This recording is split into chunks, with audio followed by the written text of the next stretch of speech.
How to enable or disable fixed dialing numbers on Samsung Galaxy S26, S26 Plus or S26 Ultra.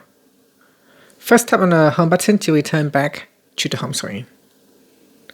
Then open up the phone app.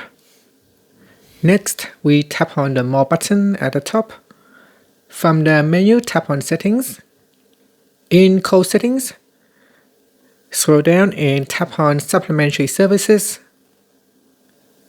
Then tap on Fixed Dialing Numbers. At the top, tap on Enable FDN, which stands for Fixed Dialing Numbers. So tap on that and then enter the PIN for this SIM. Then tap on OK. Now I say invalid, so you need to set the right PIN.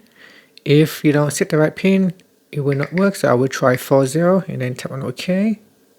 Okay, so 40 is the right one for my PIN. And that's it.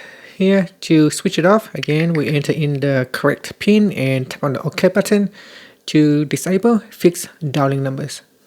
And that's it. Thank you for watching this video. If you find it helpful, please like and subscribe to my channel for more videos.